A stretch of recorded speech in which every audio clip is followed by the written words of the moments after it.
morning of January 10, 1940, a German scout plane carrying some of the most sensitive military secrets in Europe came down in a frozen Belgian field. The pilot had run out of fuel, the documents were still in the briefcase, and the war, the one that had barely started, was about to be reshaped by a single catastrophic act of carelessness. This is episode 9 of our long-form journey through the Second World War. In our last episode, we followed Operation Canned Goods, the staged border incident that gave Hitler his pretext for Poland, and the lightning campaign that set the continent ablaze. Now, as the evening settles around you and the weight of the day begins to lift, we turn to the strange fog-bound months that followed. Tonight's story moves through an officers' club in Westphalia, a burning briefcase, the fury of a dictator, and the slow, comfortable paralysis of men who should have known better on both sides of the wire. I've spent many quiet hours with these sources, shaping this narrative so it can carry you gently towards sleep, while giving you a clear and steady picture of how the war in the West was won and lost before a single shot had been fired on that front. If this kind of storytelling is a comfort to you, a like and a subscription go a long way toward keeping these episodes coming. And if you feel like it, leave a comment letting me know where in the world you're listening from tonight. Those messages mean more than I can say. Take a slow breath and let's begin.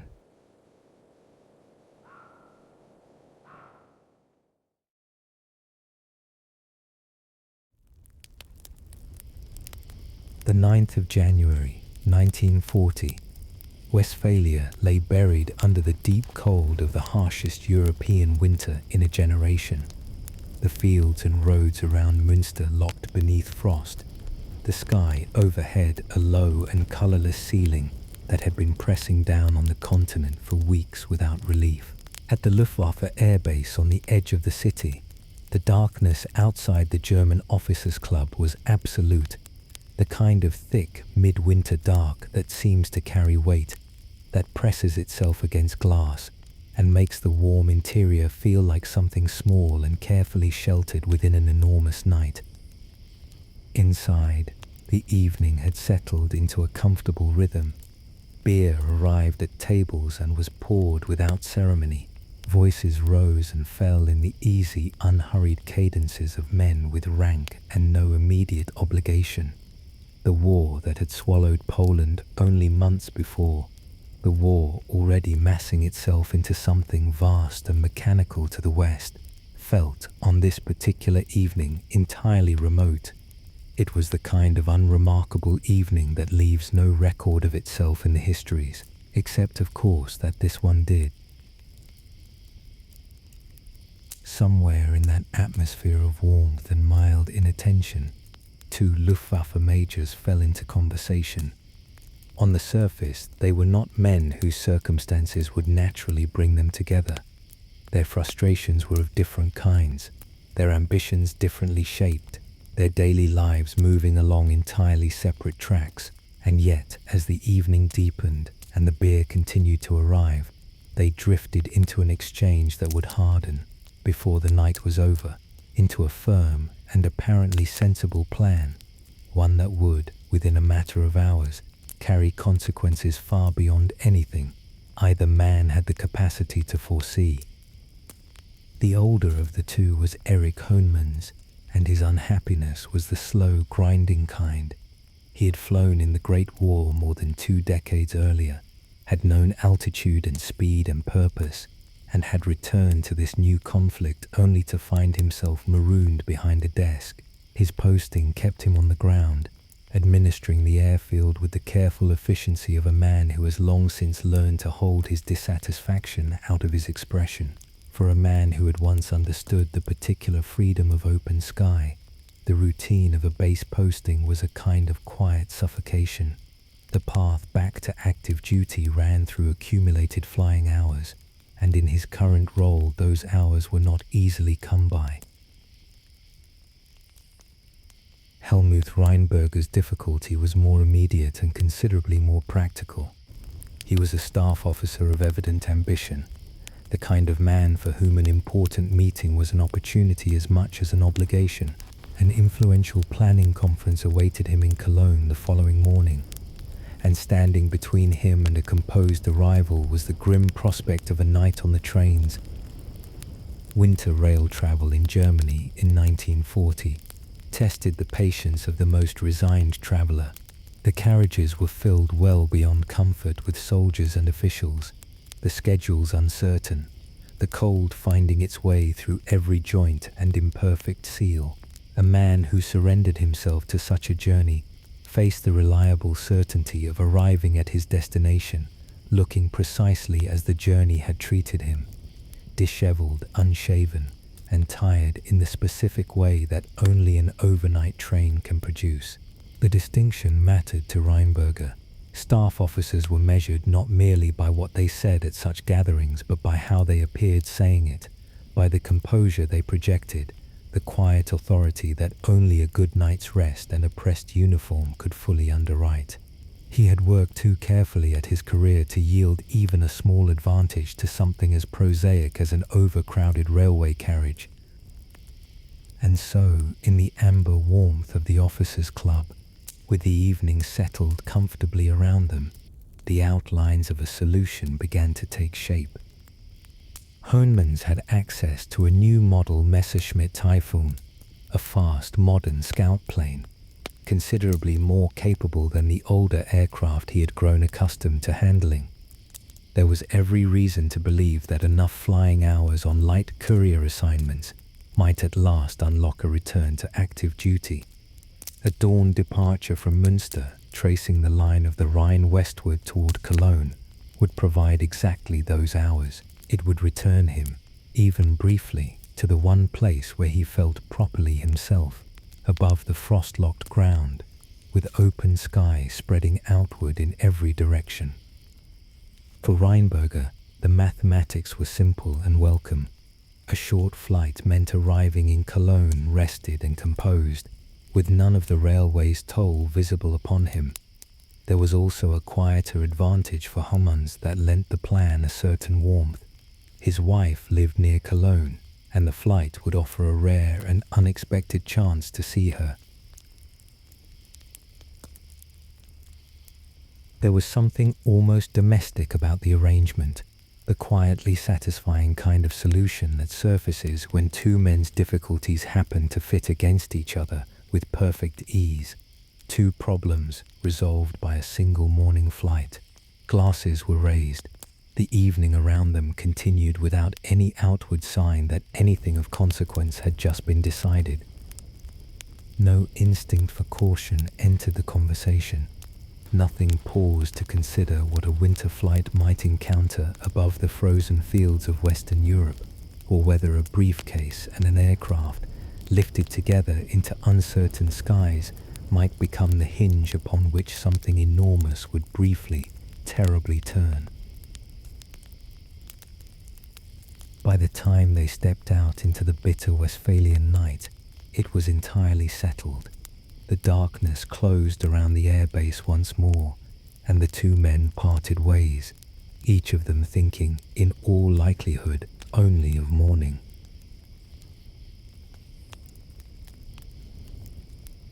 Dawn came reluctantly over Münster, the way all winter mornings do in that part of Germany. The light arriving without warmth across the frozen fields, seeping in shades of pale grey over rooftops and tarmac, and the long, flat expanses surrounding the base. The Typhon sat waiting, a sleek and modern aircraft. He had genuine experience in the air, had flown in the Great War when the sky itself was new territory for men who dared to climb into it. But there is a specific kind of gap that opens between a seasoned pilot and an unfamiliar machine, invisible to any observer standing on the ground, present only in the hands, in the small hesitations of a man still calibrating himself to something that moves faster and more eagerly than he has yet fully absorbed. They boarded in the cold without ceremony. The engine caught, and then the Typhon lifted clear of the Westphalian tarmac. banked westward into its heading and rose toward whatever the morning held. The sky, at first, offered exactly what it had seemed to promise, clear and cold and blue, with the crystalline precision that comes only in severe winters, when freezing air draws hard edges around everything and distances feel exactly as far as they look. Below them, the frost-covered landscape of western Germany spread outward in its pale geometry, fields and frozen roads and the dark lines of tree rows. For a little while the flight must have felt like precisely what both men had hoped it would be, straightforward, resolved, and free of complication. Then the fog arrived. It came the way fog always does, without announcement, rising first as thin, tentative threads from the frozen ground below, harmless-looking, almost decorative, before thickening with a quiet and relentless certainty until what had been wisps became something altogether more complete. The landscape vanished beneath the cover without offering a single useful gap or partial view. The horizon simply ceased. The typhoon flew on through a sealed, directionless grey, and the world below it disappeared as thoroughly as if it had never been there. Something shifted in the cockpit. The manageable doubts that accompany any flight through uncertain air began to sharpen and press closer together. The Typhoon was a faster aircraft than Horneman's was fully at ease handling. Not dramatically so, but enough to matter in these particular circumstances, where every minute of disorientation translated directly into distance he could no longer account for.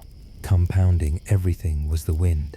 A strong easterly was pushing steadily at their backs, compressing the gap between known position and actual position, in ways that quietly undermined every estimate he tried to form.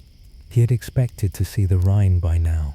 The great river was the hinge upon which the entire flight depended, the one landmark that could confirm their route, anchor the approach to Cologne, and give the morning back its shape. Where was it? The question arrived with a quiet insistence that would not be reasoned away. When the cloud cover broke for a moment, there was nothing below that helped, only white. The ground lay sealed beneath a deep frost, the fields indistinguishable from the frozen waterways threading between them, each glimpse offering the same featureless pale expanse as the one before it.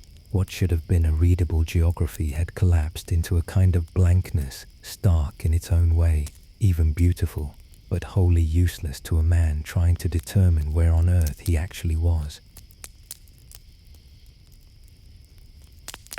The possibility he had worked hardest to keep at a distance was becoming impossible to ignore. What if he had already crossed the Rhine without recognizing it? What if the wind and the speed and the fog had carried him further than he understood, beyond the river and into territory he had never intended to enter? He had brought no maps of the country west of the Rhine. There had been no reason to. The flight had been conceived along a simple axis, Münster to the river to Cologne, and the margins of that plan left nothing in reserve for anything further. It was the particular coldness of a trap that had been built, entirely innocently, into the plan from the very beginning. He might have turned to Rheinberger and asked whether his passenger was carrying any maps. A practical question, a natural one, the kind that a co-pilot or a navigator asks without a second thought. Whether the idea occurred to Horneman's and went unvoiced, or whether it simply never formed, the record does not say. What is known is that no such question was raised. He never asked, and Rheinberger, for reasons that were probably no more complicated than distraction or assumption, said nothing. Perhaps his thoughts were already in Cologne, on the conference room, on the impression he would make arriving rested, on the quiet satisfaction of having outmaneuvered the railways. The briefcase rested between them, unopened and unremarked upon. It did contain maps, as it turned out, but maps were very far from the most consequential thing it held.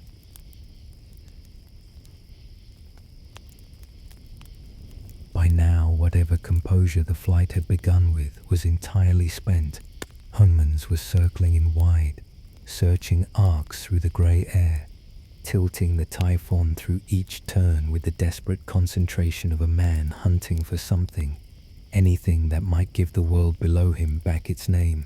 A church steeple, a rail line, the particular shape of a town laid out in a way he might recognize, but the frost-locked earth beneath him yielded nothing useful, and the fog moved with its own indifferent patience, obscuring and revealing in equal measure, offering no fragment of landscape long enough to be read with any confidence.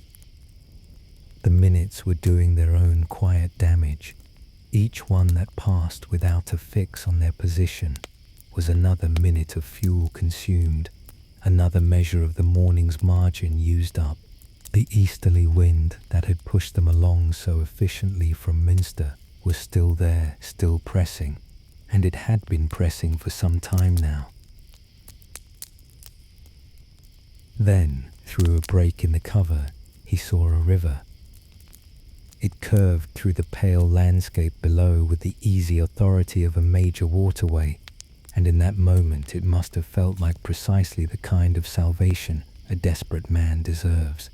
A river, the river, surely, the Rhine running its familiar course between the frozen fields, offering itself up as both answer and rescue. Hunmans brought the Typhon down lower, descending through the cold air toward the confirmation he needed, his eyes moving over the terrain with renewed purpose. The relief of it, the possibility of relief, must have been almost physical. The engine stopped. No warning, no stuttering diminuendo. The fuel was gone, and the silence that replaced the engine's sound arrived with a sudden and complete finality. The Typhon was now a glider, and a fast one, losing altitude over unfamiliar ground with no power left to argue with gravity or correct a bad approach. Ahead of him lay a field, and it was the only choice available. The field was bordered on its edges by hedgerows and trees, and it presented itself at its narrowest angle, the worst possible geometry for an unpowered landing in a fast aircraft. Hunmans brought it down anyway, because there was nothing else to bring it down into. The wings found the trees before the wheels found the ground. Both wingtips sheared away in the same brutal instant, and the Typhon drove itself forward on its abbreviated fuselage, ploughing through frozen soil and whatever lay beneath the frost until the nose buried itself against a hedgerow and everything stopped. The silence that followed was the deep ringing kind that comes after violent noise, the kind that takes a moment to resolve itself into the ordinary sounds of wind and cold and a ticking, cooling airframe. Remarkably, neither man was badly hurt. They pulled themselves clear of the wreckage in the winter air and stood for a moment in the particular stunned stillness of people who have just survived something that could very easily have gone the other way. Figures were approaching across the field, local people, drawn by the sound and the sight of the crashed aircraft, moving with the cautious curiosity of those who have heard something they cannot yet explain. Hunmans spoke to them, and what came back confirmed what some part of him had probably already begun to suspect. They answered in a language that was neither German nor anything close to it. His words produced nothing, no recognition, no response in kind. The river below them had not been the Rhine. It was the Meuse, and the Meuse does not run through Germany, it runs through Belgium, and the soil they were standing on, frost-hardened, cold, utterly indifferent to the significance of the moment, was Belgian soil. The implications arrived in stages, the way the worst realizations always do. First, the simple geographical fact of it, then the larger thing the geography implied, and then the full weight of what Major Reinberger was carrying in the briefcase that had made the flight with him. It contained maps, certainly, but maps were the most ordinary thing about its contents. What it also held, carefully ordered and completely intact, were sections of the German military's secret operational blueprint for the invasion of Holland and Belgium, a campaign scheduled to begin in precisely 1 week. Documents whose sensitivity was so absolute that every officer with access to them had received explicit standing orders. Under no circumstances, in no situation, were they ever to be carried aboard an aircraft. The crashed Typhon lay in pieces against the Belgian hedgerow, its wings stripped away and its nose pressed into frozen ground. And the most protected secret in the German High Command lay in a briefcase somewhere in the wreckage, waiting.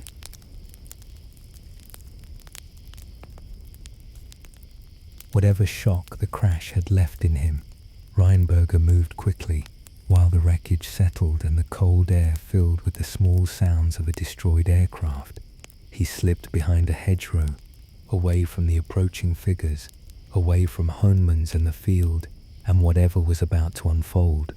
The briefcase was open, a match was struck, the documents caught, and for one brief, merciful moment, it seemed as though the thing might actually be done, that the papers, the operational sections, the blueprint for an invasion, still 1 week away, might be reduced to ash before anyone with authority to act upon them arrived.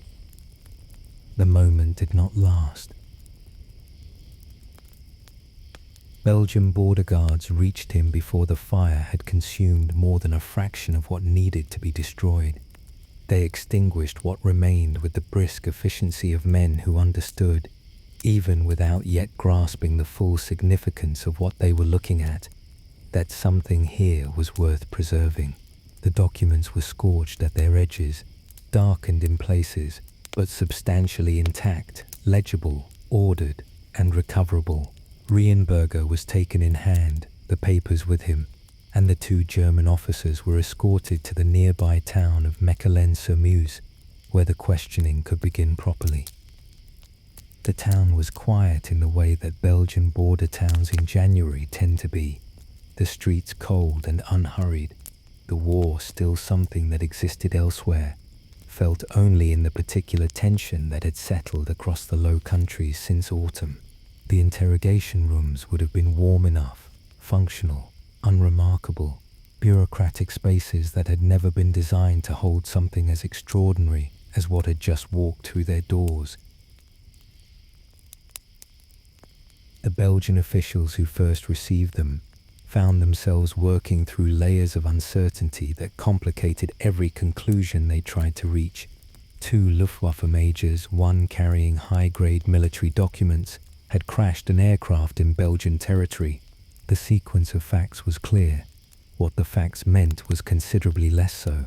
The possibility that the 2 men were on some kind of intelligence mission, that the crash itself was a cover, a designed entry point for agents operating under official guise, had to be considered and weighed carefully before anything else could proceed. Then came the documents themselves, and the question shifted entirely. The papers, once examined, appeared to describe something real and imminent, sections of a genuine operational plan, bearing the internal language and formatting of authentic German military staff work. Their specificity was striking, their implications vast, and yet for precisely that reason, a second doubt arose to sit alongside the first. Was this a deliberate plant, a carefully engineered provocation released into Allied hands to trigger a mobilization response and reveal, in doing so, the precise defensive dispositions and movement plans of the Belgian and Allied forces? The Germans had long understood that a premature Allied deployment could be as valuable to them as any battlefield advantage. The Belgian officers turned the question over with the focused attention it demanded, and gradually the balance of evidence shifted. The crash itself could not have been staged. The sheared wings, the nose buried in frozen earth, the arbitrary geometry of an unpowered landing on the only available ground. Such things could not be manufactured convincingly in a field. And then there was Reinberger. His behavior during the interrogation removed whatever doubt the physical evidence had left standing. When a second opportunity to destroy the papers presented itself, the room contained a small stove burning against the January cold. He seized it without hesitation, lunging for the documents and forcing them into the flames before anyone could stop him. The guards pulled the papers clear again, and Reinberger's composure, already under severe strain, gave way entirely. What followed was painful to witness by any account. He tore at his own hair. He struck his head against the wall with a force that required no exaggeration in the telling. He wept in the open, unconcealed way of a man whose capacity for self-possession has simply run out, his voice breaking as he described what he understood to have happened, in terms that left no ambiguity about his state of mind. His career was over. Everything he had built and calculated and carefully advanced across years of service had been undone in a single morning by a fog bank and a tailwind and a fuel gauge he had trusted without checking. He had, in his own estimation, betrayed the fatherland. The performance, if it could be called that, carried the unmistakable texture of genuine despair. No actor playing a deceiver plants false documents and then publicly destroys himself over them. The Belgians recognized what they were seeing. The documents were real. The disaster was real. And somewhere beyond the walls of that quiet border town, the consequences of a single careless evening in a Westphalian officers' club were beginning their long, irreversible journey outward.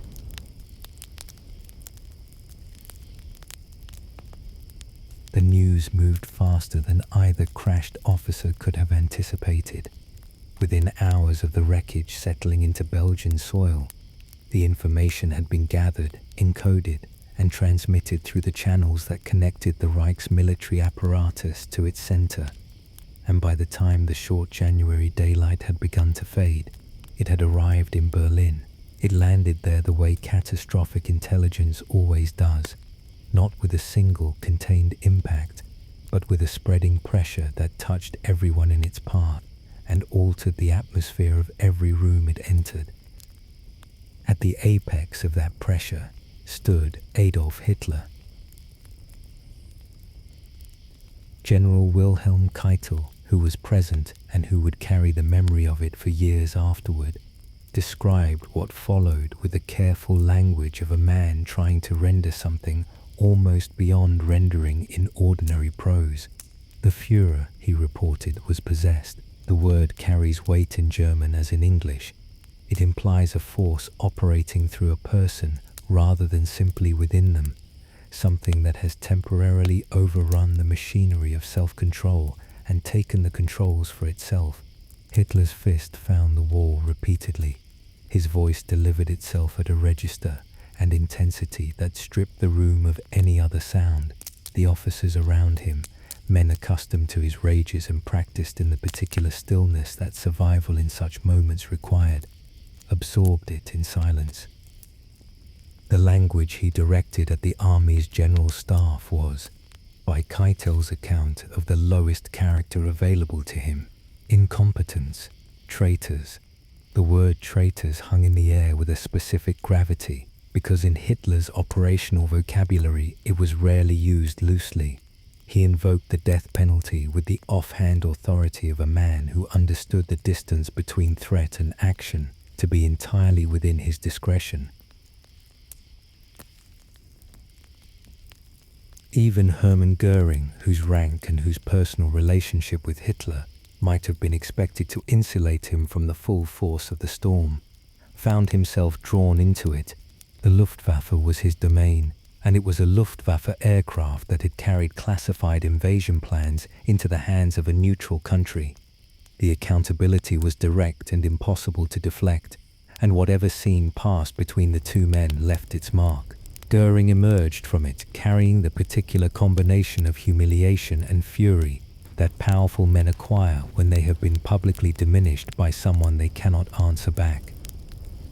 He did not keep that fury to himself.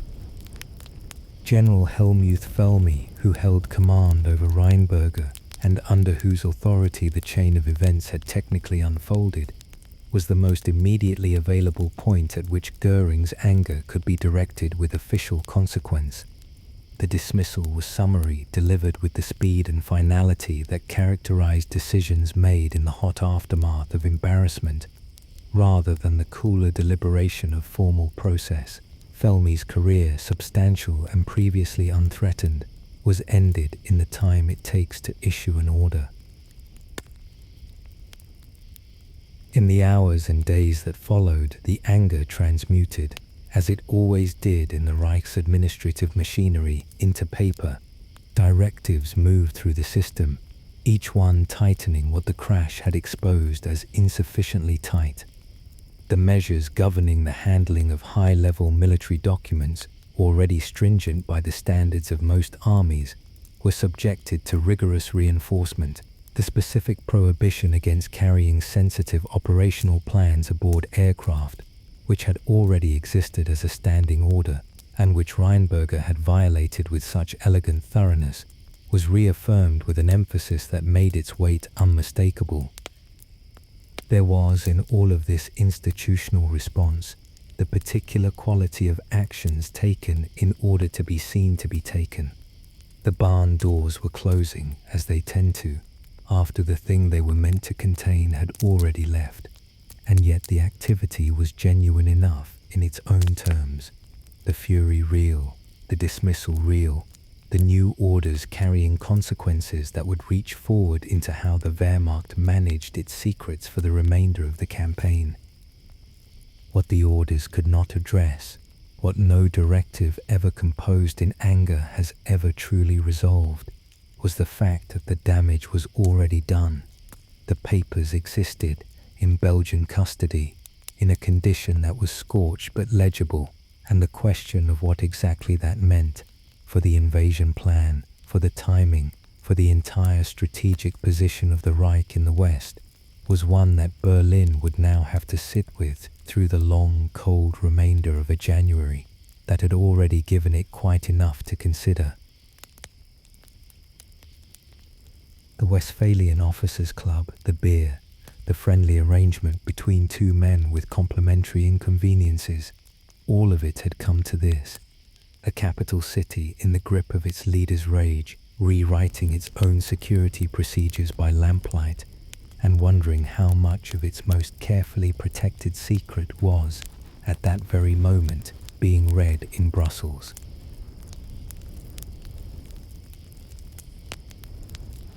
While Berlin absorbed the shock and redirected its anger into paperwork and dismissals, the capitals to the west entered a different kind of disorder.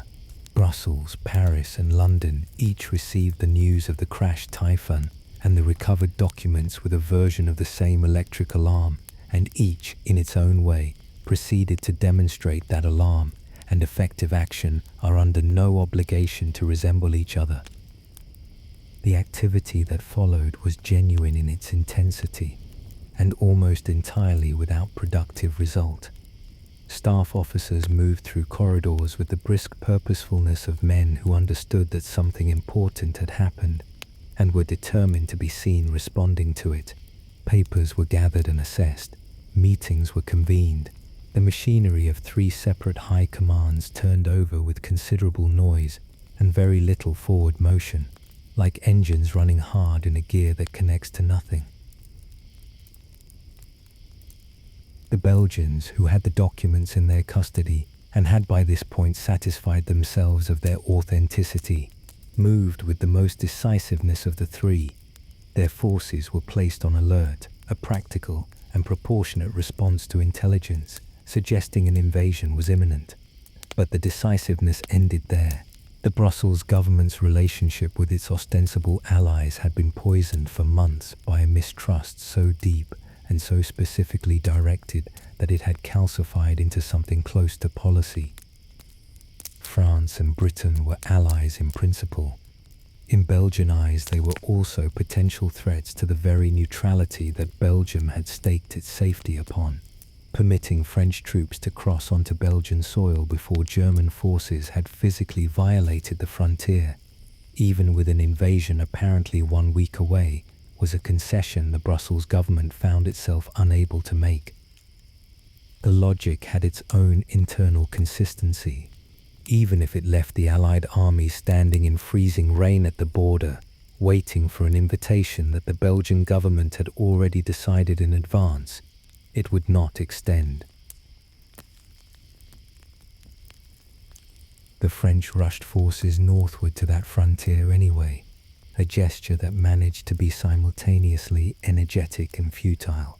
They arrived at the Belgian border and halted there in the cold, held in place by a neutrality their prospective ally was still attempting to preserve, in the face of intelligence that made such preservation appear increasingly theoretical. The British and French had their own currents of mistrust running between them, separate from and independent of their shared suspicion of Belgian intentions, and these currents did not help. Communications passed between all three capitals regarding the captured plans, what they contained, what they implied, what response they warranted. The messages that arrived were not the messages that had been sent. Somewhere in the transmission, in the translation, in the inevitable gap between what a diplomat believes he has communicated and what a foreign ministry believes it has received, the meaning came apart. Each of the three parties emerged from the exchange with the settled conviction that the other two were withholding something. In several respects, those convictions were accurate. The Belgians declined to give Allied intelligence officers any direct access to the recovered documents.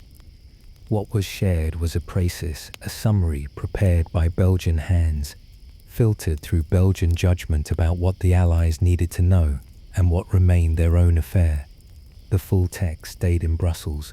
The reasoning was perhaps understandable in isolation, but its effect was to leave French and British commanders working from an incomplete picture, filling the gaps with assumptions that varied considerably depending on who was doing the filling. Among those commanders, opinion on the documents remained divided in ways that neutralized whatever urgency the crash might otherwise have generated.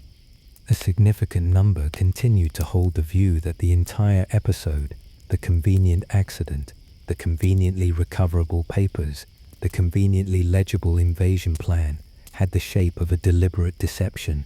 The Germans, they argued, were sophisticated enough to manufacture exactly this kind of incident, releasing false plans into Allied hands in order to provoke a response that would expose Allied movement intentions before any real attack began. It was a reasonable suspicion on its face. Intelligence work demands that kind of lateral thinking, the willingness to consider that what appears to be a gift may have been placed specifically in the path of whoever would find it. The difficulty was that the suspicion, however reasonable, had no particular evidence supporting it beyond the general proposition that the Germans were capable of such a scheme, and so it functioned less as a carefully weighed analytical conclusion and more as a convenient permission, a way of setting the documents aside without the discomfort of having to explain what one intended to do about them. Among those who accepted the papers as genuine, a further and more dispiriting logic took hold. Even if the plans were real, even if the invasion they described was precisely 7 days away, what exactly could be done? The Belgians would not open their frontier. The French were standing in the cold at a border they could not cross. The window for any bold preemptive action, if it had ever truly been open, appeared to have been designed in such a way that it could not be walked through.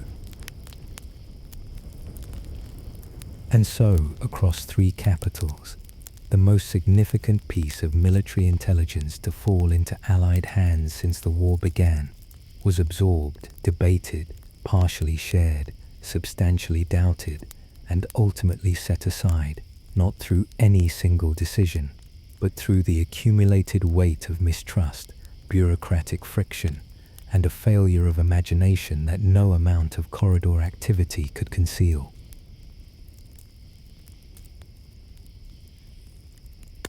To understand how the Mechelen Incident reshaped the war's trajectory, it helps to step back into the weeks before it, into the arguments and anxieties that had been accumulating inside the German High Command since the ink was barely dry on the Polish surrender.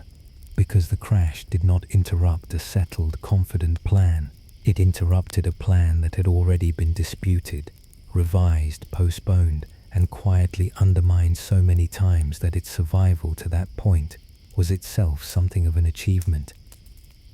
The pressure had begun as early as September 27, 1939, while German forces were still completing their work in Poland. Hitler had gathered his generals and told them, with the directness that left no space for negotiation, what he intended to do next. The army was to turn immediately and strike west. There was to be no winter pause, no extended period of consolidation, no patient waiting for spring conditions and fuller mobilization. The offensive against France, Belgium, Luxembourg and Holland was to begin before the year was out. The generals were horrified in the careful, professional way that senior officers express horror when they cannot simply say what they mean. Their objections were genuine and, in purely military terms, well-founded. The army needed time to move divisions from east to west, time to bring units up to adequate strength and training, time to allow the meteorological calendar to turn towards something more favorable than the approaching depths of a European winter. A rushed offensive against prepared Allied defenses, launched across difficult ground in freezing conditions, struck them as a prescription for catastrophe measured in hundreds of thousands of lives. Hitler was unmoved. He issued Directive No. 6 for the conduct of the war, which called for an attack through Belgium, Luxembourg and Holland with maximum force at the earliest possible date. His personal target for the jump-off was November the 12th. The Army's Commander-in-Chief, General Walther von Brauchitsch, and his Chief of Staff, Franz Halder, responded with a formal report arguing comprehensively against the autumn offensive. Hitler set it aside without ceremony. The two men found themselves in the position that would define their relationship with their leader for the duration, technically in command of the army, functionally unable to exercise that command against the one direction from which orders of consequence actually came. In October, the frustration deepened into something darker. On the 14th of that month, Brauchitsch and Halder met privately and allowed themselves, in the careful language of men aware that walls have various kinds of ears, to discuss the possibility of fundamental change. The phrase covered a great deal. What they were contemplating, in the most guarded of terms, was the removal of Hitler from power, and, if removal proved insufficient, his liquidation. The trigger for this conspiracy was to be the issuance of the formal attack order. At that point, a portion of the army would move against its own leader. It was a serious proposal entertained by serious men, and it went nowhere.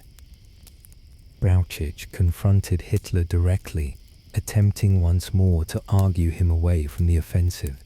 Hitler responded with a fury that dismantled the commander-in-chief's composure entirely, pressing him to the edge of a breakdown that left no one in the room under any illusion about the relative weight of the two men's wills. Halder, though backed by co-conspirators whose number was not insignificant, found himself unable to reach the moment of commitment that the plan required. One of those conspirators recorded in his diary that Halder was simply not equal to the situation, in caliber, in authority, or in whatever interior quality separates the man who acts from the man who only intends to. The conspiracy dissolved without ever fully forming. What remained in its place was the quieter strategy that the army's senior officers had perhaps always known they would fall back upon. the strategy of apparent compliance combined with deliberate delay. Orders would be acknowledged, plans would be produced, the outward forms of obedience would be scrupulously maintained, and at every stage where the pace of preparation could be slowed without triggering direct confrontation, it would be slowed. The generals could not stop Hitler. They had demonstrated that conclusively. What they could do was make his timetable as difficult to execute as the machinery of bureaucratic friction would permit, buying time in increments small enough that no single act of delay could be isolated and named as insubordination. It was not a strategy that reflected well on anyone involved in it, and those involved in it knew as much. The men who had come closest to acting against Hitler had retreated into a posture of managed passivity, leaving the decision about when and how the war in the West would begin entirely in the hands of the one person whose judgment they trusted least. The autumn of 1939 closed around that arrangement with the impartiality of all seasons, and the winter that followed would test everyone's patience in ways that none of them had quite anticipated. The offensive they had argued over and quietly obstructed was still coming. The only question that remained open was when and in what form, and whether the plan as it currently existed would survive long enough to be the one that was actually used.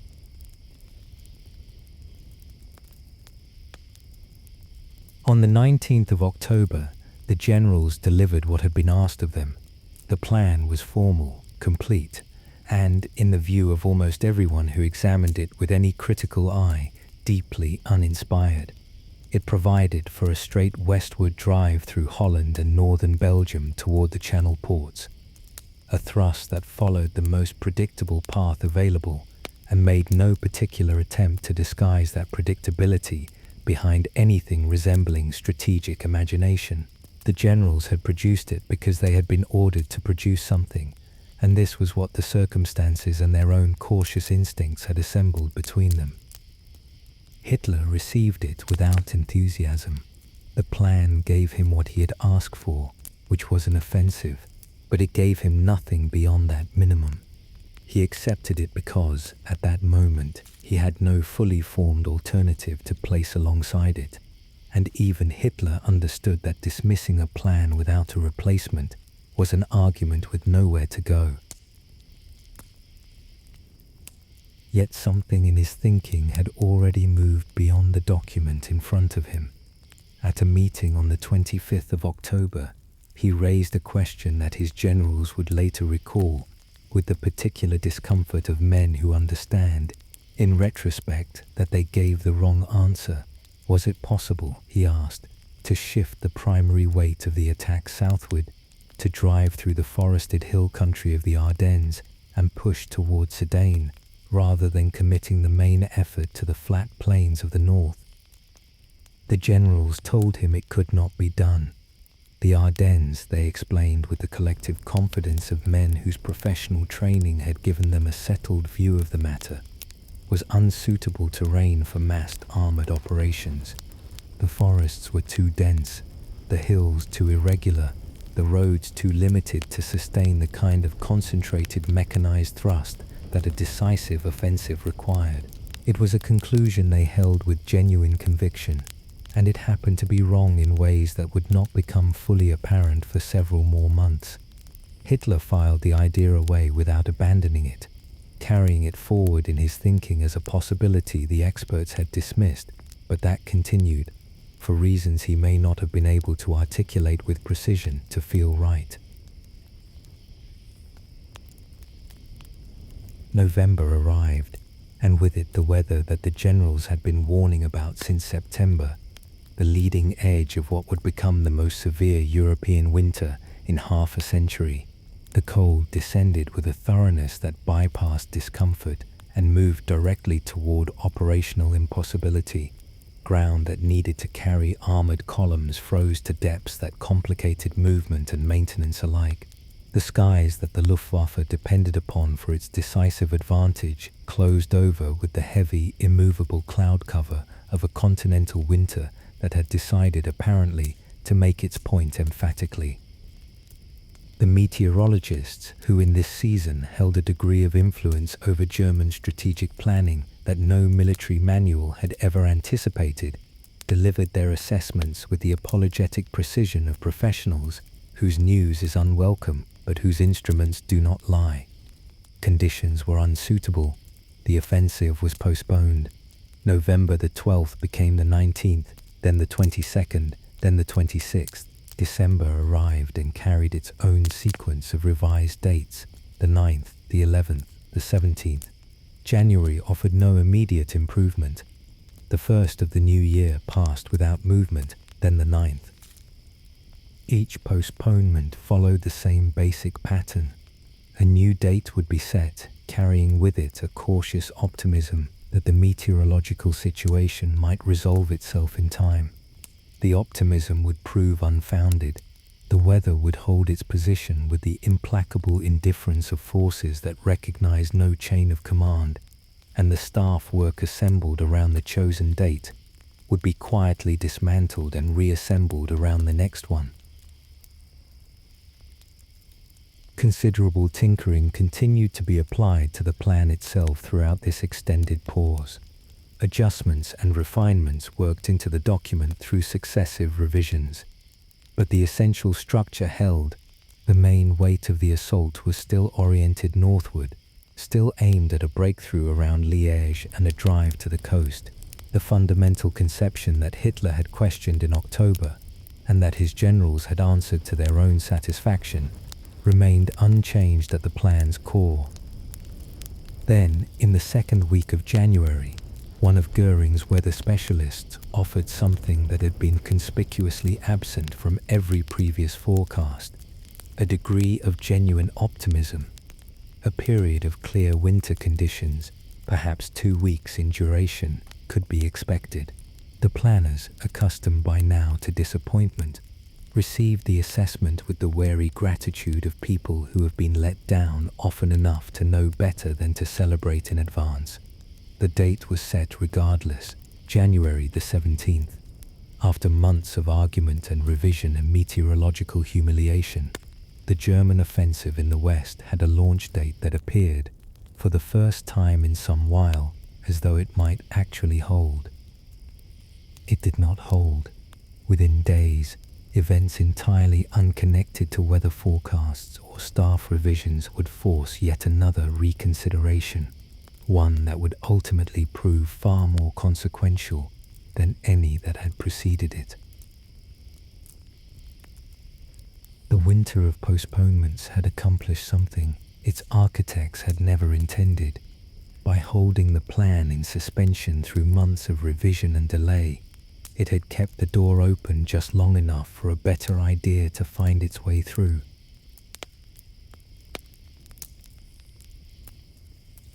There is a particular quality to the silence that falls between two forces that have formally committed themselves to destroying each other, but have not yet found the moment to begin. It is not peaceful exactly.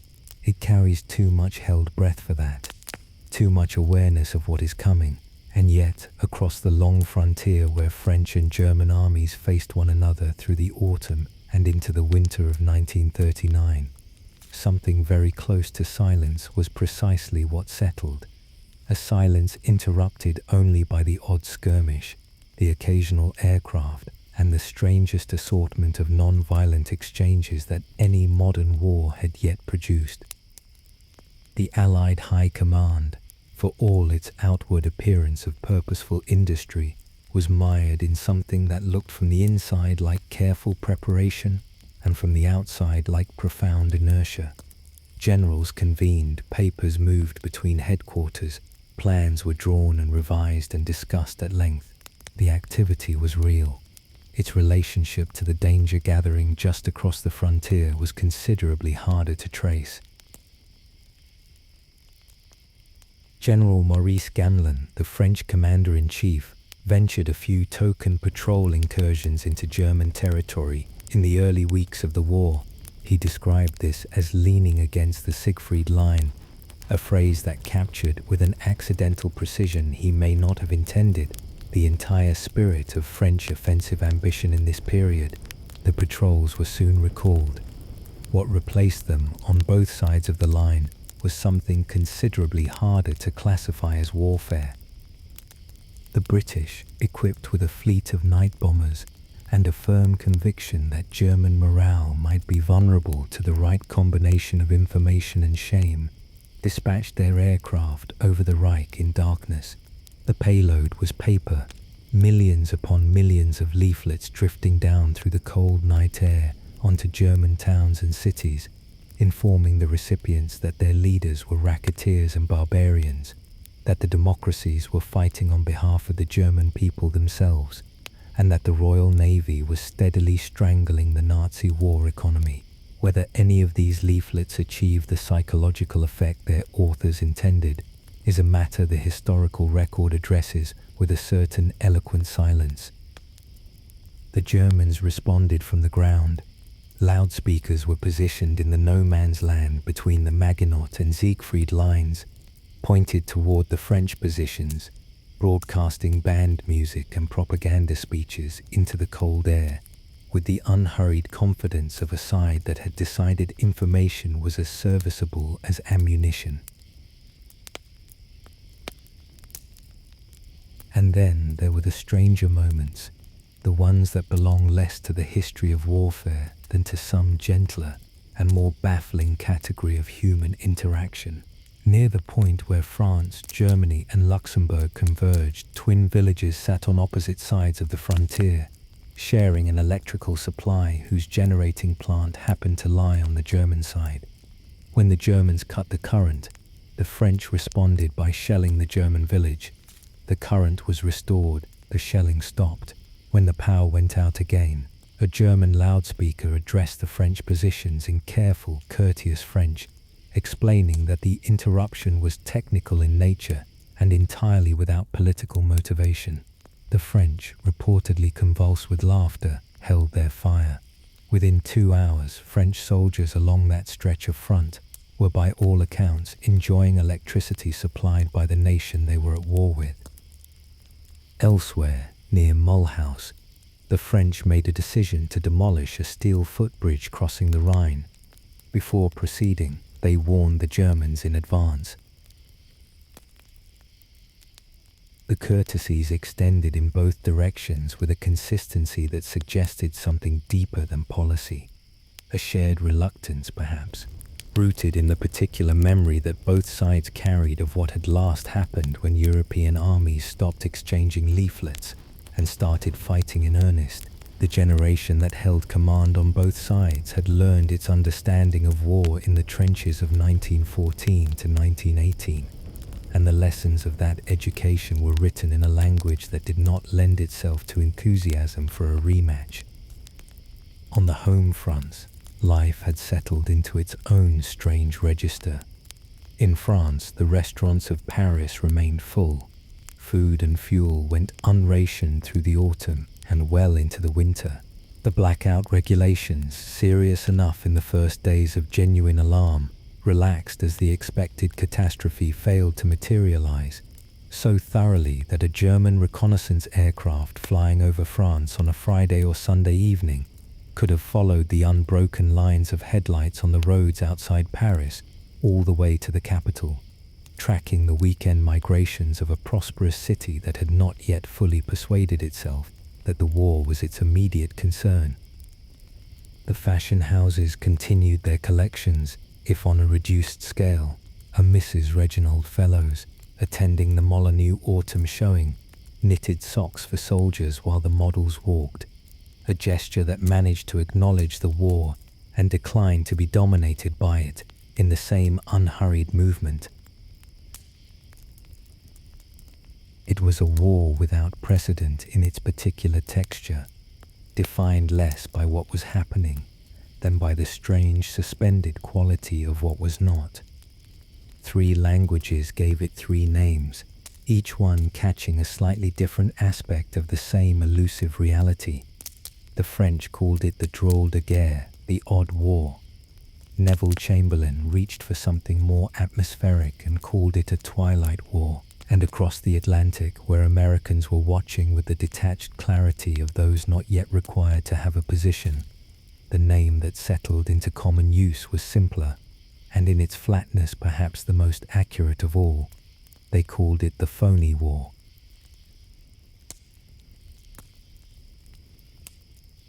While the land frontier settled into its strange suspended quiet, the sea offered no such reprieve. Out on the grey Atlantic and in the cold waters surrounding the British Isles, the war that existed only in official declarations and propaganda broadcasts on land was being fought in earnest, fought in darkness and depth, in freezing swells and narrow steel corridors, by men whose experience of the conflict bore no resemblance to the comfortable paralysis unfolding in the officers' messes and parliamentary chambers ashore. The German submarine arm had opened its account on the very first day of hostilities. The British passenger liner Athenia was struck and sunk before the formal declarations of war were even hours old, sending civilian lives to the bottom of the Atlantic with a speed that briefly sharpened the sense of emergency on both sides of the channel. Berlin denied responsibility with the prompt confidence of a government that had already decided what its official position would be, and the denial settled nothing and persuaded nobody. But it was issued regardless, and the Athenia passed into the early record of the war as the first of many maritime losses. Then came Scapa Flow. Scapa Flow was the great anchorage of the British home fleet, set within the ring of the Orkney Islands off the northern tip of Scotland, a body of sheltered water that the Royal Navy had used as its primary northern base since the previous war, protected by the surrounding islands and the booms and blockships that had been placed across its various entrances. It was, in the understanding of those responsible for its security, a well-defended haven. The idea that an enemy submarine might navigate its approaches, penetrate its interior, and attack the vessels riding at anchor within it belonged to the category of theoretical dangers that professionals acknowledge in the abstract and discount in practice. Lieutenant Gunther Prien disagreed with the assessment. In one of the most audacious individual acts of the entire war, Prien brought his U-boat through the defences of Scapa Flow on the night of the 13th of October, 1939, threading between the blockships in darkness, moving on the surface with a composure that the circumstances did nothing to justify, and that he apparently possessed in full measure regardless. Inside the anchorage he found his target. The British battleship Royal Oak lay at anchor, large and unaware, and Prien's torpedoes found her with a thoroughness that left no ambiguity about the outcome. The Royal Oak went down with more than 800 of her crew, men who had gone to sleep in what they had every reason to believe was one of the safest harbours available to the Royal Navy. The shock of it moved through Britain with a particular force because Scapa Flow was supposed to be inviolable. A battleship sunk at anchor in a defended home port carried implications that extended well beyond the tactical loss of a single vessel. It announced, in terms that required no translation, that the Royal Navy's assumptions about its own security were in need of revision. Prien returned to Germany to a reception that made him briefly one of the most celebrated men in the Reich, his exploit reported with the triumphant detail that propaganda requires and that genuine daring occasionally provides. Out on the broader ocean, the toll accumulated more quietly. German submarines ranged across the Atlantic sea lanes, hunting the merchant convoys that carried the supplies on which Britain's continued functioning depended. Surface raiders extended the reach of German naval pressure, among them the pocket battleship Graf Spee, which operated across the South Atlantic and into the Indian Ocean, accounting for a string of merchant vessels before the Royal Navy's pursuit began to close around it. The Graf Spee's end came in South American waters, off the Uruguayan coast near the mouth of the River Plate, where 3 British cruisers engaged it in a battle that left the German vessel damaged and its commander facing a situation from which no comfortable exit presented itself. The ship was scuttled in the shallow water off Montevideo, settling into the estuary mud rather than surrendering to the forces gathering outside the harbour. It was a dramatic conclusion to a commerce raiding campaign that had generated considerable anxiety and considerable headlines, without ever quite achieving the scale of disruption that might have genuinely threatened Britain's maritime lifelines. And that, in a precise sense, was the measure of the naval war in these opening months. The U-boats were dangerous, genuinely, lethally dangerous to individual ships and the men aboard them, but their numbers were as yet insufficient to sustain the kind of sustained attrition campaign that could strangle an island nation's supply lines. The surface raiders created alarm and demanded response, but they were too few and too vulnerable to the Navy's eventual concentration of force to alter the strategic balance of the war at sea. The blockade the Royal Navy had thrown around German ports was doing its slow, patient work, tightening the flow of seaborne goods into the Reich with a methodical pressure that would take time to register as pain. For the newspapers and the public hungry for something concrete they were genuine events with genuine consequences for the men who lived and died in them, in the broader architecture of a war still gathering itself toward its full and terrible dimensions. However, they occupied a smaller place than the coverage suggested.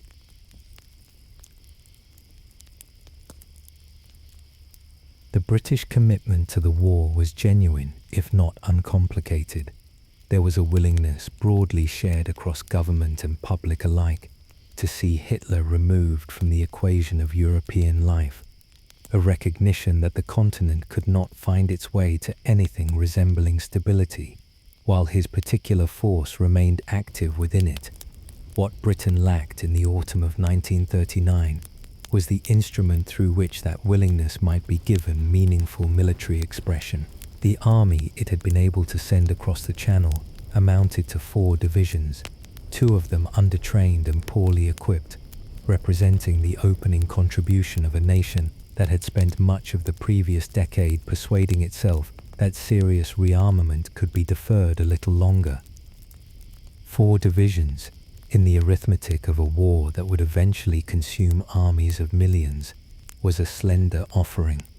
The French, whose manpower and whose continental position made them the senior partner in the alliance by any practical measure, received it accordingly. France's own relationship with the war was a complicated and in many ways deeply troubled one. The French army of 1939 carried within it the unhealed wound of the previous war, in a way that shaped every decision its commanders made and every order its soldiers received. A generation of officers had watched 1.5 million Frenchmen die between 1918, drawn from a nation of only 40 million, a proportional loss so staggering that its weight had never fully lifted from the national consciousness. The men who now commanded French forces had commanded brigades and divisions in those years, had seen the results of offensive action against fortified positions, and had drawn from that experience a lesson so deeply inscribed that it had become less a strategic preference than a near physical aversion. The result was an army whose instincts ran entirely toward defense, toward preparation, toward the patient accumulation of strength before any action was risked. These instincts were not irrational given their origins.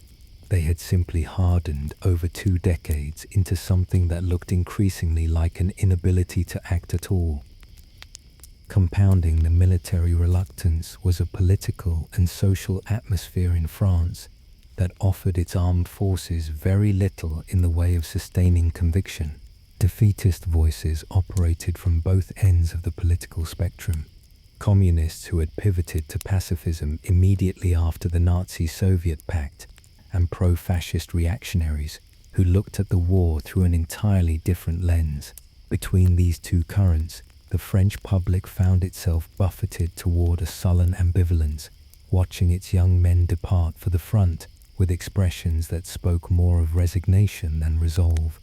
Among the more pointed observations of the period was that of Lucien Rebatté, a young French right-winger, who wrote with a cold and specific irony that his anger was directed not at Hitler, but at every French politician whose decisions had made Hitler's rise possible. Running beneath all of this, and through it, was the persistent undercurrent of Franco-British mistrust, a bilateral suspicion so thoroughly established that it required no particular incident to sustain itself. The French case against the British was straightforward. The English Channel protected Britain in a way that no French fortification could match, and the Royal Navy extended that protection outward across the surrounding seas. Clearly, the French reasoned, Britain intended to limit its own exposure, to fight at arm's length through naval power and air power, while the French infantry absorbed whatever the German army chose to deliver. Alexis Leger of the French Foreign Ministry told the American ambassador William Bullitt, with a directness that left nothing to interpretation, that the game was already lost, and that France stood essentially alone. Daladier himself conveyed to Bullitt his settled conviction that Britain intended France to carry the weight of the land war unassisted. In this atmosphere, the coordination that a functioning alliance required was extremely difficult to achieve, and the man nominally responsible for achieving it was himself a source of the problem. General Maurice Gamelin held the title of Supreme Commander of the Allied ground forces in Europe, a position whose scope implied a corresponding breadth of organizational clarity. The reality of how Gamelin exercised his command was considerably more eccentric. He had established his headquarters in the ancient fortress of Vincennes, east of Paris, where he worked with a small personal staff in conditions that one observer compared to a monastic retreat, withdrawn, contemplative, and almost entirely insulated from the operational tempo that a modern army in a modern war required of its leadership. Charles de Gaulle, observing from a less elevated position in the chain of command, described the atmosphere at Vincennes as that of a scientist running experiments in a laboratory, a man testing strategic reactions in controlled conditions, at a remove from the noise and confusion of the thing he was supposed to be directing. The image was not intended as a compliment, and it was not received as one by those who recognized its accuracy. The communications infrastructure connecting Gamelin's headquarters to his subordinate commanders ran through civilian telephone and telegraph lines that were unreliable under ordinary peacetime conditions and showed no signs of having improved in the presence of a war.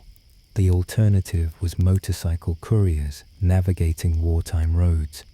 The system worked after a fashion, in the same way that many inadequate systems work until the moment when it needed to work well.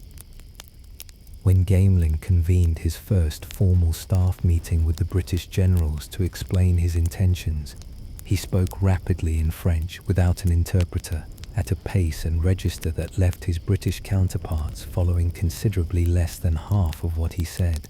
Whether this reflected an assumption of competence, a degree of indifference toward his allies, or simply the habits of a man accustomed to rooms that already understood him, the effect was the same.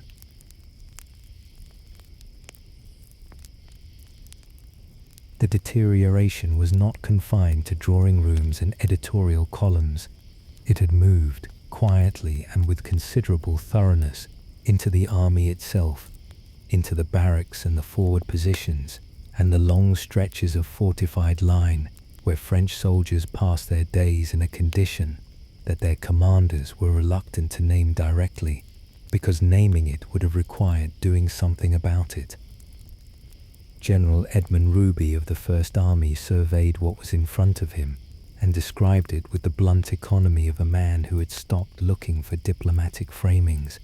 What he found was a general apathy spreading through the ranks, accompanied by a broad ignorance that was less the product of inadequate intelligence than of an institutional culture in which no one dared to give an order for fear of the criticism that giving orders had apparently come to attract.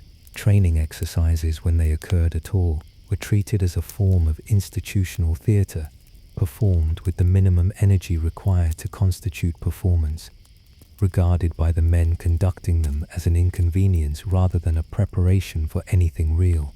Physical labor of any kind had acquired the reputation of unnecessary drudgery, and that reputation appeared to be widely shared.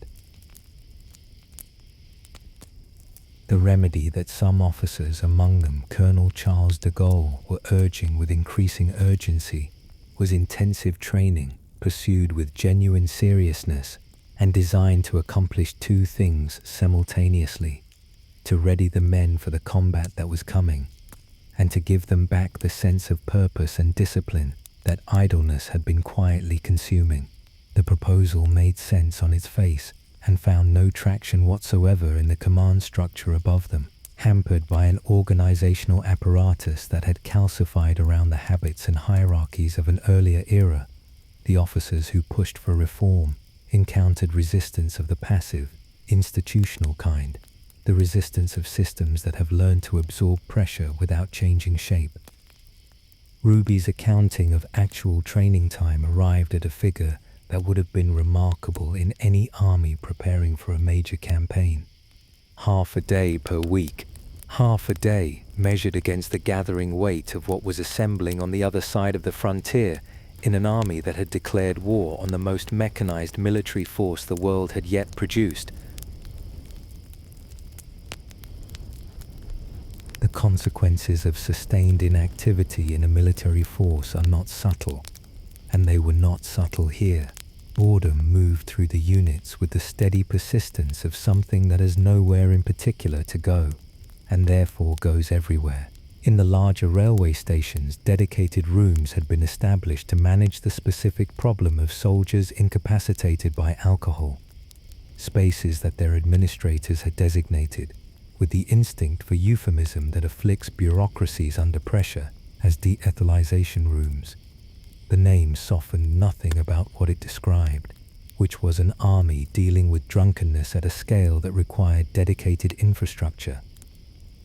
When British officers encountered French units during this period, the experience registered with a directness that their diaries recorded without much softening. General Alan Brooke, commanding the 2nd Corps of the British Expeditionary Force, accepted an invitation to a military ceremony hosted by General André Georges Corap, who commanded the French 9th Army. What Brooke witnessed there stayed with him. The men were unshaven. The horses had gone ungroomed. Clothing and equipment sat on bodies and saddles as though fitted by indifference rather than intention. The vehicles were dirty, but what shook Brooke most deeply, by his own account, was something that no amount of polish could have addressed: the expressions on the faces of the men themselves, disgruntled, insubordinate in their bearing, ordered to turn their eyes left in salute as the officers passed. Most of them did not bother. It was a portrait of an army that had lost its relationship with its own purpose, and the portrait was accurate enough that no one looking at it seriously could have found grounds for optimism about what would happen when the waiting ended. Presiding over all of this, at his remove in the ancient fortress at Vincennes, was Gamelin, a figure whose physical distance from the daily reality of his forces seemed to grow more consequential the longer one examined it. Another officer, surveying the arrangement with the exasperated clarity that proximity to absurdity tends to produce, reached for a particular image. He called Gamelin's headquarters a submarine without a periscope, sealed off from the surface, blind to what lay above it, navigating by instruments that could not tell it what it most needed to know. The image lodged because it was precise. A commander who cannot see his army cannot lead it, and the communications connecting Vincennes to the wider command structure, routed through civilian telephone and telegraph lines of uncertain reliability, supplemented by motorcycle couriers threading their way through the particular hazards that wartime roads presented, were instruments that introduced delay and distortion into every signal they carried. A message dispatched from Vincennes toward a subordinate headquarters might arrive intact, or might arrive late, or might not arrive in useful form at all. The couriers, for their part, faced roads that had a way of resolving the question of their safe arrival in the negative.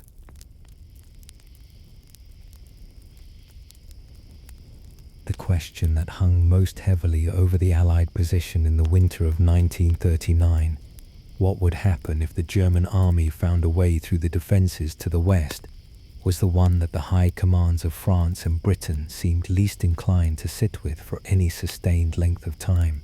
It was an uncomfortable question, the kind that resists easy answers and tends to reveal, upon close examination, the inadequacy of existing preparations. And so, with the particular energy that busy men direct toward problems that feel more tractable than the ones they are avoiding, the Allied strategists turned their attention outward, toward the periphery, toward the flanks, toward the distant and improbable theaters where Germany might be hurt, without requiring the Allied armies to do the one thing their commanders most feared doing.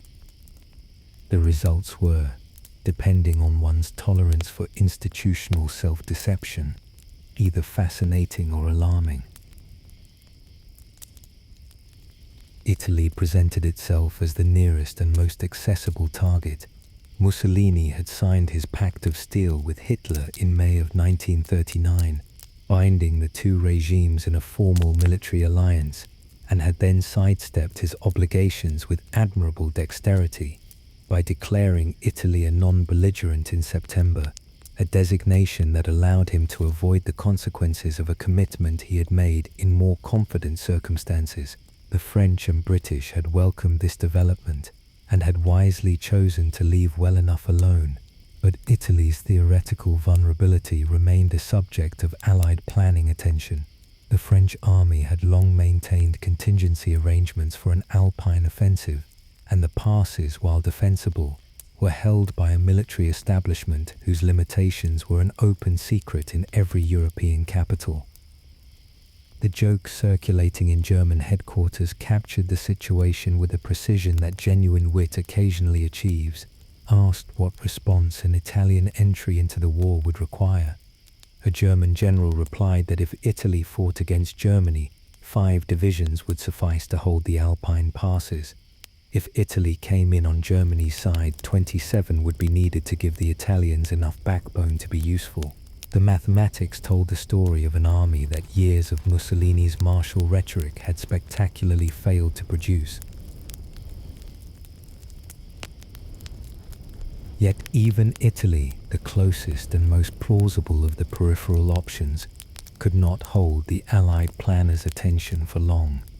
Their imaginations ranged further, across the cold waters to Scandinavia, southeastward into the Balkans, and further still into territories whose connection to the practical realities of the war required a degree of creative reasoning that strained the ordinary definition of strategy.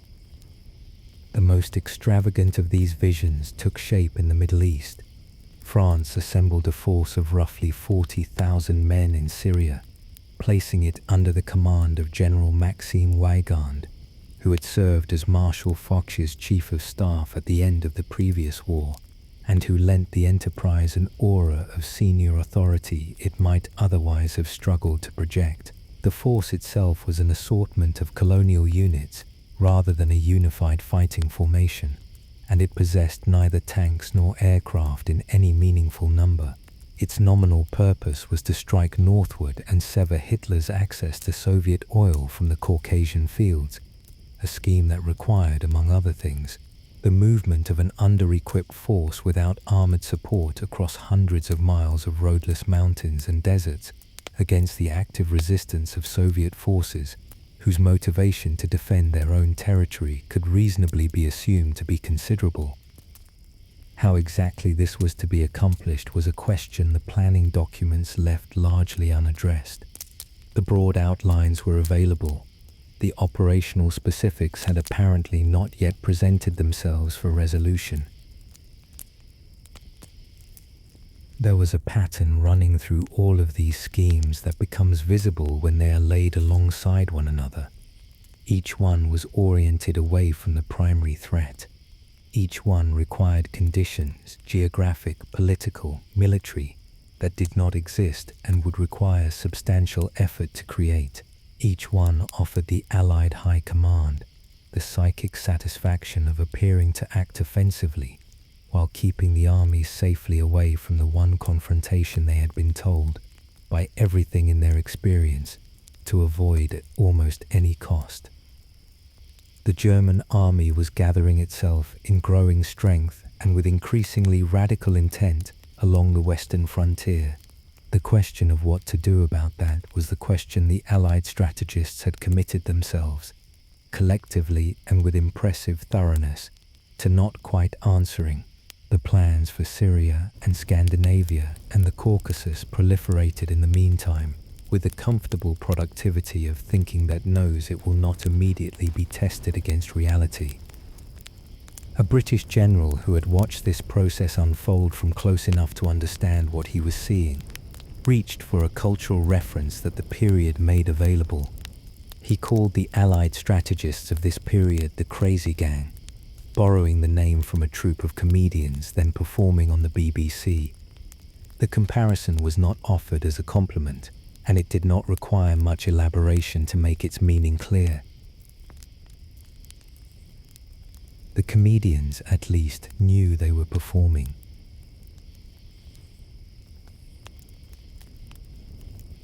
Amid all the peripheral dreaming and institutional paralysis, one strategic question retained genuine weight.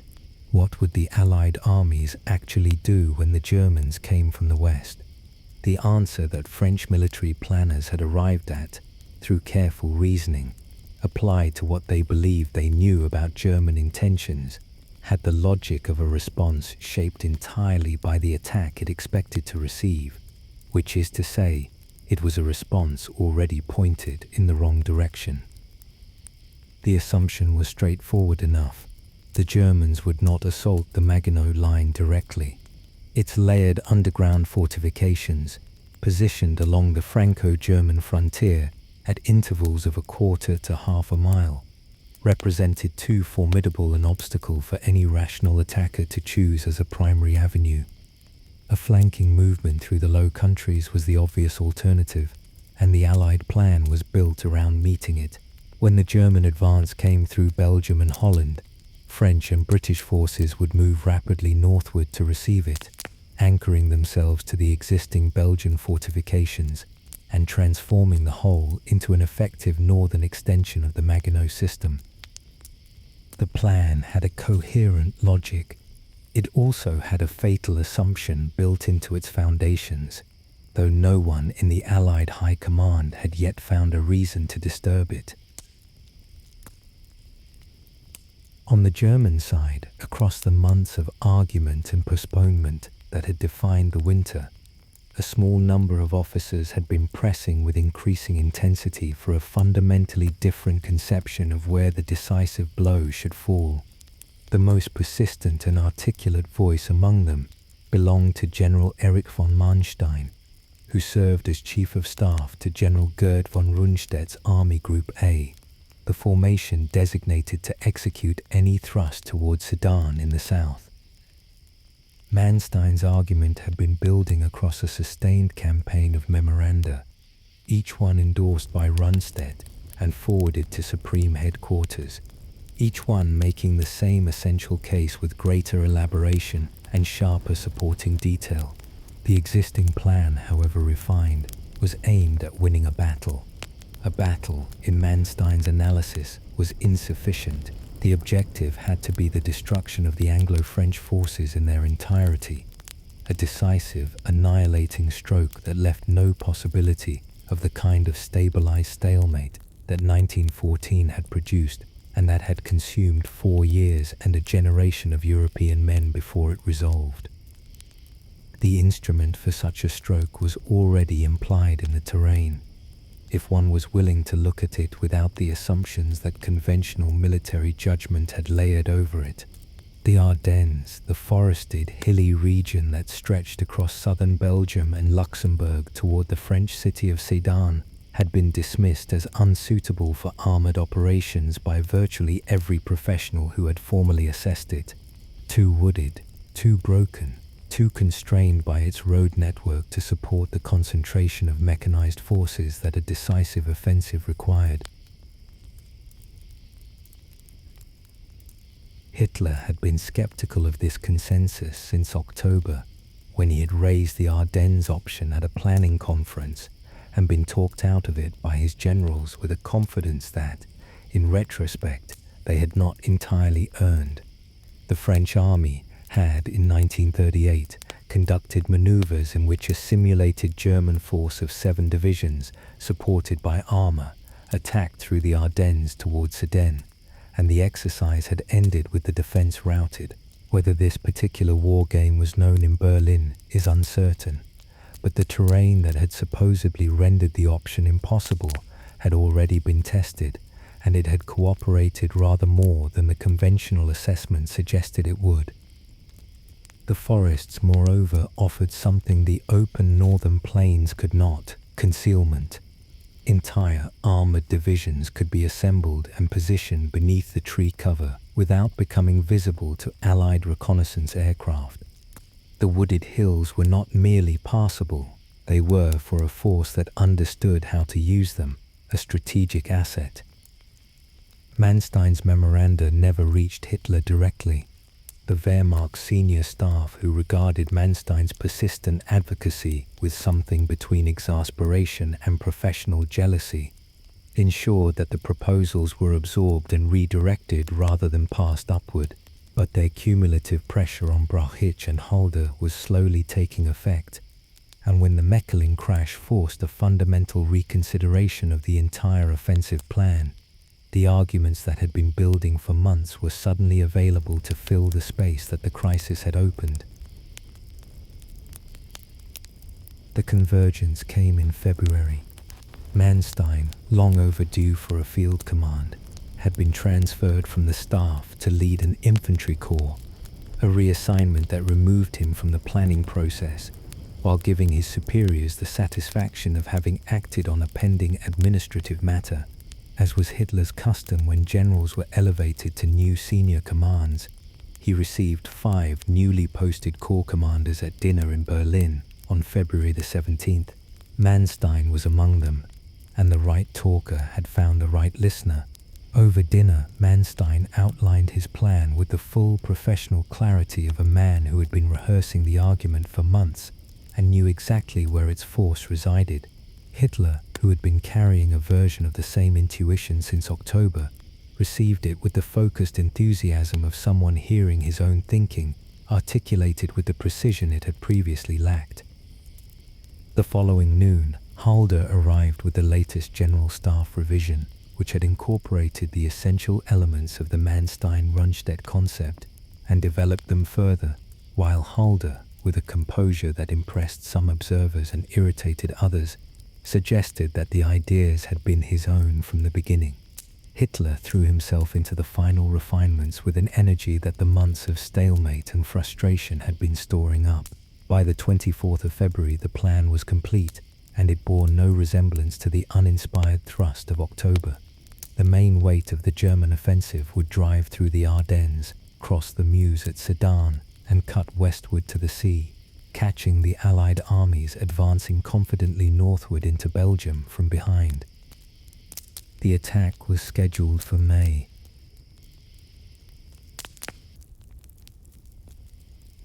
Spring came slowly to the Franco-Belgian frontier in 1940, arriving the way it does in that part of Europe, tentatively at first, then with a gathering warmth that softened the frozen ground and brought colour back to the fields that had lain grey and sealed since November. Along the border, the British Expeditionary Force occupied its positions in the pale April light, and the numbers told their own quiet story. 10 divisions, fewer than 400,000 men, 1 tank brigade, This was the sum of Britain's land contribution to the defence of Western Europe in the 5th month of the year that would decide whether that defence was possible at all. It was a force that reflected, with uncomfortable precision, the distance between what Britain had committed itself to and what it had actually prepared to deliver. The rearmament programs launched in the late 1930s were still working their way through the long industrial process that converts political decision into battlefield capability, and the results in April of 1940 were present in the field only in partial form. The men were there, the full weight of equipment and training that would have made them the force their commanders needed them to be was still, in too many respects, in the process of becoming. Beside them, or rather beyond the border they could not cross, the Belgian situation remained precisely as it had been through the long months of winter. The Brussels government held its position on neutrality with a consistency that its advocates described as principled and its critics described as suicidal, and the distinction between those characterizations was becoming harder to maintain as the intelligence picture darkened. Belgian forces would not coordinate with Allied planners. Belgian fortifications would not be shared for systematic analysis. The frontier remained closed to French and British troops until the moment, if and when it came, that German forces physically crossed it from the other side. The logic from Brussels was that any prior accommodation with the Allies would constitute an act that Germany could characterize as provocation, an invitation to the very attack the neutrality policy was designed to deter. It was the reasoning of a government trying to preserve a particular status in a world that had already stopped recognizing it, clinging to the formal architecture of a position that events had rendered increasingly theoretical. Paul Reynaud, who had replaced Daladier as French premier in March following the government's collapse under the weight of its own inaction, was a man of more evident energy than his predecessor, and he made confident use of it in his public pronouncements. France would prevail, he declared. The alliance was strong, the position was sound. The speeches had the polished conviction of a man who understood that public confidence, once visibly lost by its leaders, tends to accelerate its own departure, and who was determined to hold the line through force of rhetoric if nothing more substantial was immediately available. Winston Churchill, serving as First Lord of the Admiralty, was pressing for action at sea, in the air, against the Norwegian coastline where German supply routes offered themselves as targets, against the complacency he saw spreading through the Allied position like damp through old stone.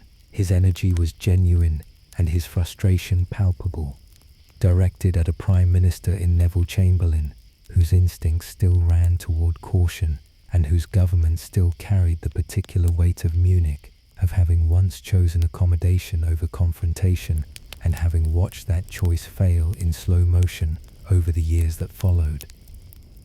And yet Chamberlain too was capable of confidence. On the 5th of April 1940, addressing his fellow conservatives, he surveyed the strategic situation as he understood it and arrived at a conclusion that the weeks ahead would render one of the most comprehensively mistaken public statements of the entire war. Hitler, he told his audience, had missed the bus. The argument had its own internal coherence, of a kind. The window for a decisive early strike against unprepared Allied forces had opened in September 1939 and had been allowed to close without use. The British and French armies were now in place. The defences were established. The element of unreadiness that might have made an autumn offensive catastrophic for the Allies had been replaced, over the intervening months, by a solidity that made the Western position appear, from a certain angle, genuinely defensible. Hitler had hesitated, and hesitation in war carries its costs. What the argument could not accommodate, what its author had no way of knowing, and what the Allied intelligence apparatus had failed entirely to perceive, was that the hesitation had not been wasted. The months of postponement had not weakened the German position.